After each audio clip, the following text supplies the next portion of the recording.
Bom dia, povo abençoado de Jesus. Vamos para mais um estudo, então, né? Joel, capítulo 1 ao capítulo 3. E o livro começa dele falando sobre 4 gafanhotos.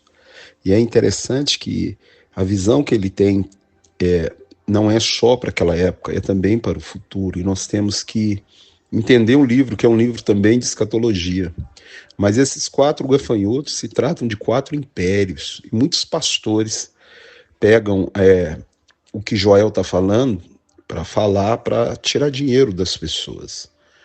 Os gafanhotos aí são o império assírio, babilônico, medo-persa e grego.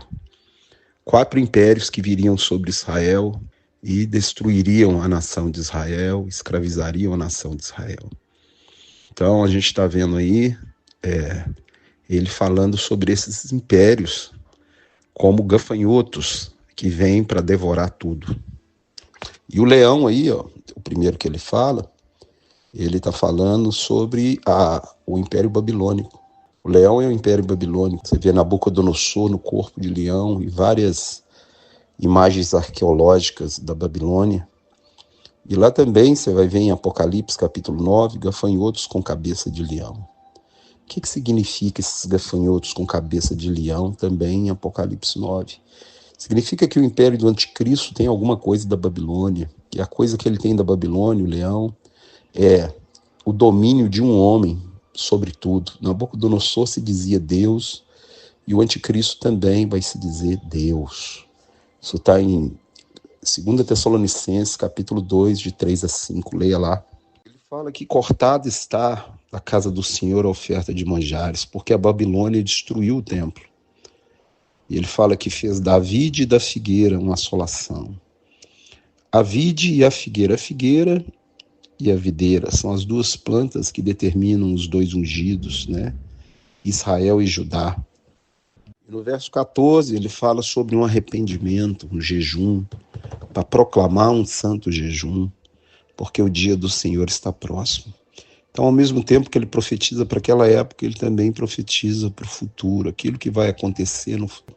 Um arrependimento. Eu creio que antes da volta do Senhor Jesus, virá um grande avivamento por causa da perseguição que o anticristo vai trazer na terra. Ele fala, proclama um santo jejum, arrepende, volta para os caminhos do Senhor, porque o dia do Senhor está próximo.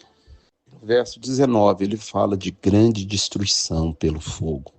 Nós sabemos também que esse mundo que agora existe, leia 2 Pedro, capítulo 3, leia todo, está entesourado para fogo. No capítulo 2, ele manda tocar trombeta de Sião, uma buzina, um alerta para que todos acordem, porque o dia do Senhor está próximo. Então que haja arrependimento, jejum, pano de saco, porque será um dia de escuridade, de trevas, um dia terrível. No verso 4 diz que a sua aparência é como de cavalo e de cavaleiros. Isso nos traz à memória os 4 cavaleiros do Apocalipse, que trarão o Apocalipse para a terra, que é o império do anticristo. No verso 10 ele fala sobre a manifestação que será dada no céu, no sol, na lua, nas estrelas. Isso se repete em Mateus 24, você lê lá no verso 29. E aqui ele diz que o Senhor levanta a voz sobre o seu exército. Deus, ele manda em tudo. Você vai ver em Apocalipse 7 que ele segura os 4 ventos do céu. São os 4 cavaleiros. E ali ele vai selar os judeus na terra, a salvação dos judeus. Mas primeiro ele segura. E agora ele está dando ordem ao seu exército. Você está vendo em Joel, no dia do Senhor. Ele diz que é um dia terrível. Quem poderá suportar esse dia? Ele diz para o povo se converter a ele de todo o coração, para não rasgar a veste em sinal de pranto, de luto, mas rasgar o coração ao Senhor, porque ele tem prazer em perdoar. Converte a mim, volta para os meus caminhos. Isso é um recado dado hoje para a igreja, né? Voltar para os caminhos do Senhor enquanto há tempo, enquanto o Senhor não voltou, enquanto a porta está aberta, devemos retornar aos caminhos do Senhor. E agora no verso 16 ele fala para congregar o povo, juntar os anciãos, sai o noivo da sua recâmara e a noiva do seu aposento. Isso é o arrebatamento, ele vindo buscar a sua noiva, a igreja, e fala para os animais não temer, porque a terra vai ser restaurada, ou seja, é o milênio na terra, 1000 anos. Você leia aí, Joel, o que Deus vai fazer para não temer, porque ele vai restaurar. E ele fala que vai restituir tudo aquilo que foi o sofrimento para os judeus na terra e para a igreja no céu. Os anos que passaram, né, nessa labuta da terra, com esses impérios, governos malignos, restituirei.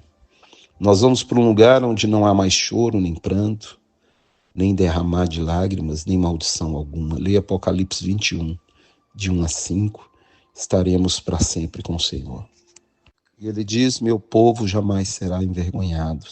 Estarei no meio do meu povo. Presta atenção. A implantação do milênio, Jesus, 1000 anos, reinando em Jerusalém, com os judeus e o que restou na terra, e nós reinando com ele no céu. É o Shabat, é o dia da restauração. Um dia como 1000 anos, e 1000 anos como um dia. Lê Apocalipse 20, verso 1 e 2. Satanás será preso e a terra será restaurada. Leia também Isaías 11, do 1 ao 10. Você vai ver que um milênio, a restauração de todas as coisas. Agora a promessa do derramar do Espírito Santo sobre toda a carne. E é interessante que essa profecia cumpriu a metade, foi derramado sobre os gentios, sobre a igreja, mas na volta dele será derramado sobre os judeus. O que você está vendo aí agora é a promessa lá do alto, o derramar do Espírito Santo, que Pedro diz que é a profecia de Joel. Leia Atos capítulo 2 inteiro. Agora, cumpriu metade dessa profecia, porque foi derramado primeiro para a igreja. Leia Romanos 11, 8, Deus cegou os judeus. E na volta de Jesus, leia Ezequiel 37, Zacarias 12, 10, será derramado sobre os judeus, e assim vai se cumprir toda essa profecia de Joel. Fala de novo do sinal dado no sol, na lua, nas estrelas. Todos aqueles que o Senhor tiver chamado estarão com ele no santo monte do Senhor. Leia Apocalipse 7, 1, 144 mil, que na realidade não são 144 mil números literais. Isso significa uma totalidade. 12 vezes 12, 144, 12 tribos, 12 apóstolos. Você lê 24 anciãos em Apocalipse. Você vai ler Apocalipse 21, que a cidade tem 12 portas, que são as 12 tribos, e 12 colunas, que são os 12 apóstolos. Então não é um número literal de 144 mil, mas uma totalidade de salvos. Selado significa que tem o Espírito. E agora ele fala da grande batalha que haverá no vale de Josafá. Capítulo 3 de Joel. É o vale de Har Megido, ou Armagedon, ou também chamado Jezreel, semeadura. É interessante que nesse vale sempre ocorriam as batalhas do norte. O mal descia do norte contra Israel e ali era o lugar da batalha. É um vale no meio de montanhas. É muito interessante ir ver isso pessoalmente e imaginar. E aí ele está falando da última batalha. Quando o povo se reunir para lutar contra Israel, ele mesmo vai defender aquele povo.